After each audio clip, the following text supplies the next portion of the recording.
Israel लगातार Iran पर हमले कर रहा है, उसे बड़ा नुकसान पहुंचा रहा है और इसी कड़ी में खामेनेई की सेना पर नेतन्याहू की हाईटेक आर्मी ने एक बार फिर से बड़ा और गहरा वार कर दिया है। आईडीएफ ने दावा किया है कि इजरायली एयर स्ट्राइक में ईरानी सेना के नए चीफ ऑफ स्टाफ को मार गिराया गया है और इसके बाद खामेनेई की सेना से मरने वाले बड़े सैन्य अधिकारियों की संख्या अब 8 पहुंच गई है।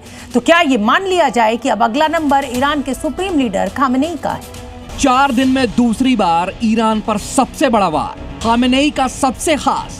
इजराइल ने उतारा मौत के घाट, हमले में मारे गए 8 सैन्य अधिकारी। तो अब क्या खामेनेई की बारी? ईरान इजराइल का युद्ध इस वक्त चरम पर है। ना तो इजराइल रुक रहा है और ना ही ईरान जवाब देने से पीछे हट रहा है। ऐसे में अब जो हालात है उससे ये युद्ध अपने सबसे भीषण स्तर पर पहुंच चुका है। इजराइल पहले ही ईरानी सेना के बड़े अधिकारियों को हवाई हमलों में ढेर कर चुका है और ताज़ा जानकारी के मुताबिक इजराइल की एयर स्ट्राइक में ईरानी सेना के नए डिप्टी कमांडर को भी मार गिराया गया है। ईरानी सेना के बड़े अधिकारियों को जिस तरीके से निशाना बनाया जा रहा है, इजराइल ईरान को बख्शता नहीं दिख रहा है। नेतन्याहू को जहां जब जैसे मौका मिल रहा है वो ईरान पे वार कर रहे हैं।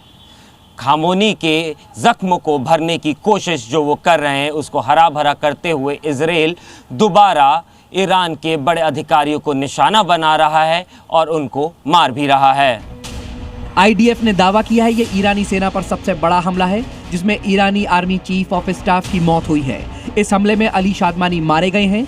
बताया जा रहा है कि शादमानी खामेनेई के काफी करीबी थे। 4 दिन पहले ही शादमानी की नियुक्ति हुई थी। जनरल गुलाम अली राशिद की मौत के बाद उनकी नियुक्ति की गई थी। इजराइल ने यह अटैक तेहरान में किया। यह हमला इजरायली वायु सेना के द्वारा किया गया। ईरान का आर्मी हेडक्वार्टर तेहरान में ही है।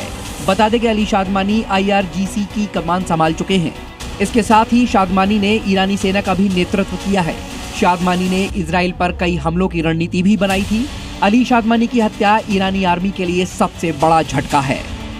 इजराइल की कैपेसिटी वो खत्म करेंगे। ये ऑपरेशंस इजराइल कल आकर के भी टेबल पर बैठ जाए ईरान, तब भी ये ऑपरेशन नहीं रोकेंगे, क्योंकि ये इस ऑपरेशन को अब बीच में नहीं रोकना चाहते।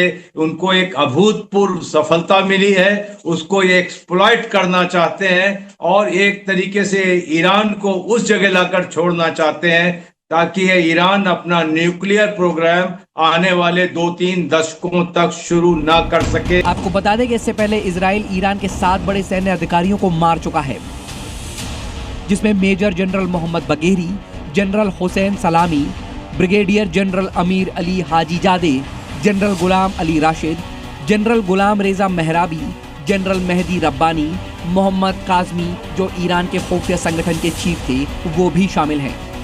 जानकारों की माने तो अब इजराइल लेबनान मॉडल को अपनाने की ओर बढ़ रहा है, जिसमें खतरे को पहले ही खत्म कर दिया जाता है।